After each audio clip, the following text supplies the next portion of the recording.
हवाओं में एक नाम तैरने लगता था, बिशु डकैत। वह कोई साधारण लुटेरा नहीं था, बल्कि उन लोगों के लिए साक्षात काल था जो बंगाल की माटी और यहाँ की अस्मिता को कुचलने आए थे। उस दौर में जब बाहरी हमलावरों और क्रूर पठानों के जत्थों ने गांवों में लूटपाट और अराजकता मचा रखी थी, तब बिशु ने अपनी तलवार उठाई थी। शक्ति का स्रोत मां काली का बिशु का ठिकाना बीरभूम के जंगलों के बीच स्थित मां काली का एक प्राचीन और खंडहर नुमा मंदिर था। स्थानीय लोग बताते थे कि बिशु मां काली का अनन्य भक्त था।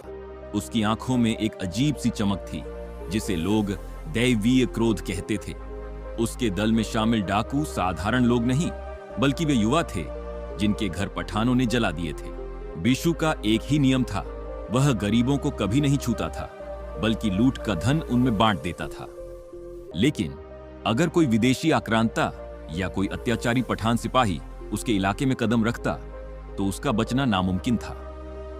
वो काली रात और भीषण नरबली किस्सा एक अमावस्या की रात का है। पठानों की एक टुकड़ी ने पास के एक संपन्न गांव पर हमला कर दिया था। उन्होंने न केवल अनाज लूटा, बल्कि वहां की महिलाओं और मासूमों पर भी जुल्म ढाए। यह खबर जब जंगल की गहराई में बिशु तक पहुंची तो उसकी गर्जना से पूरा मंदिर गूंज उठा। उसने मां काली की प्रतिमा के सामने संकल्प लिया, आज रक्त से अभिषेक होगा।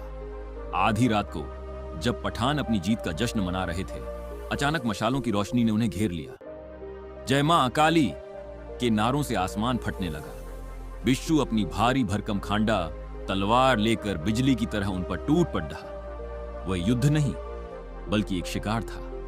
न्याय का खौफनाक तरीका कहानी कहती है कि उस रात बिशु ने उन पठानों को बंदी बनाया जिन्होंने निर्दोषों पर जुल्म किया था। उन्हें जंगल के बीचों बीच स्थित मां काली के ऊंचे चबूतरे पर लाया गया। बिशु का मानना था कि जो लोग धर्म और मानवता को नहीं मानते, उन्हें मां के चरणों में बलि चढ़ाकर ही धरती को शुद्ध किया जा सकता है। उस रात ढोल नगाड़ों की थाप और शंख की ध्वनि के बीच बिशु ने उन अत्याचारियों की नरबली मां काली को अर्पित की।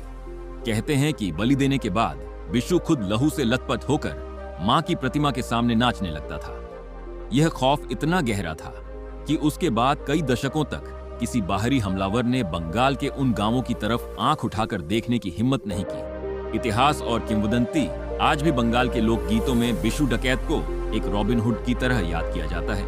वह एक डाकू था या एक रक्षक, यह नजरिए की बात है, लेकिन उसकी कहानी हमें याद दिलाती है कि जब अन्याय अपनी सीमा लांघ जाता है तो समाज के बीच से ही कोई ऐसा भयानक रूप लेकर उभरता है जो विनाशकारी न्याय का पर्याय बन जाता है। बिशु डकैत आज केवल एक नाम नहीं, बल्कि उन शक्तियों का प्रतीक है जो अपनी मातृभूमि की रक्षा के लिए किसी भी हद तक जा सकते थे। मां काली का वो खूंखार बेटा जिसने तलवार के जोर पर इंसाफ लिखा था।